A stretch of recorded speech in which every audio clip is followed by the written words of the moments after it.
2, 3, 4.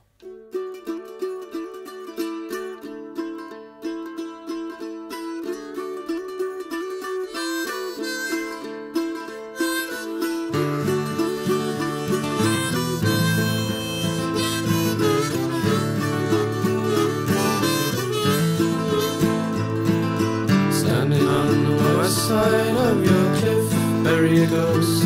I was quite quiet in front of strangers and all that. I wasn't very open in meeting new people. Well, I was the youngest and the only girl out of, I have 2 older brothers, and I was kind of really bossy. We fought like cat and dog, like we would actually physically hit each other sometimes, and he was smaller than me at the time, so it's kind of harsh. I guess I kind of sort of bullied him a little bit. I grew up on a farm, so I had a lot of fun there, especially with my cousins who were more like my brothers, so you know, we did have good fun. So I went to an all-French school, so I first learned to speak in English, but I went to daycare in French, and it kind of stunned me, and all the little kids around me spoke French. I'm like, what's going on? And she looked at me and went, well, I'm busy. And I said, but I want something to do. And she said, but I'm busy. And I said, I'll count to 3. So I did. And I fired the sucker gun and hit her in her glasses. So she gave me the biggest leathering I'd had. So I didn't do that again. I'd say that art sort of started to get me in a direction. I really enjoyed art classes and drawing buildings, like architecture, that sort of stuff.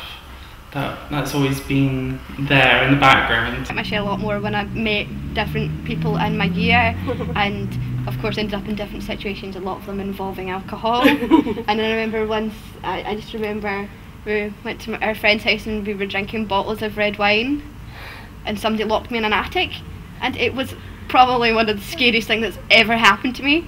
I thought I was never getting out of there. Like, I wasn't incredibly moody as a stereotypical teenager should be.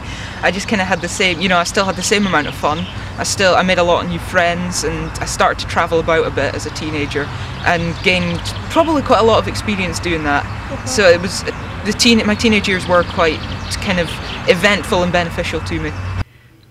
And like that was a huge struggle because I was always like, I always had lots of friends at the French school, and I think that's kind of like a big part of like who I am, is like going through that time in my life and kind of like how to deal with change. And it's funny because like ever since then I've been kind of put myself in the same circumstances of just kind of taking the rug from under my feet and just like landing in new places over and over and over again. When I was 11, when everyone was like fancying everyone and all that kind of stuff, and I just wanted to, like, I know things, like I'd say things like, oh, I fancied her, all that kind of stuff, but the feelings weren't really there. But it wasn't until I was about 14, I would say, that I started realising that guys sort of appealed to me, and it did take me quite a while. I always dreaded that question in class as well, when you sometimes had to, or they went round, especially in language classes, they would go round the class and there would be questions asked about your parents. And I always dreaded the question, what does your father do, or what's your dad do? Because I would hate to say, well, I didn't know how to answer it. My mother had a large impact on me. She was like holier than thou, you know. She was like just amazing, really. She was definitely had the biggest impact on me when I was younger. Yeah. But I kind of saw that they'd kind of made quite, they'd kind of made a life out of not having very much to begin with, and I kind of did look up to them a lot. Not coming out sooner, because even though I had accepted it to myself quite early on, it did give it. I knew for 4 years before I came out, and it was the fact that I didn't think that people would understand, and so it's that sort of thing that I should have trusted my family and friends more, and so I regret not coming out sooner, because I think I would have been happier and I wouldn't have gotten myself into such big issues. If we wanted to buy stuff, we had to use our own money that we, like our chore money, like our allowance, and it wasn't fair, because my friends always had like the coolest things, and their parents always just bought them toys, and but now that I look back, I'm so happy that I went through that. Probably when I was 17, when my mother passed away very suddenly. That was like, that completely changed everything, like even just your day-to-day routine. Like, she wasn't there when you came home from school, she wasn't there to make your dinner or that, you just like, everything changed. It was just really strange, especially with my younger brother as well, because he depended on her, like solely depended on my mother, so it was very, very stressful and upsetting time. My mum was always there. I can't say it. She was always there for me. And she always encouraged.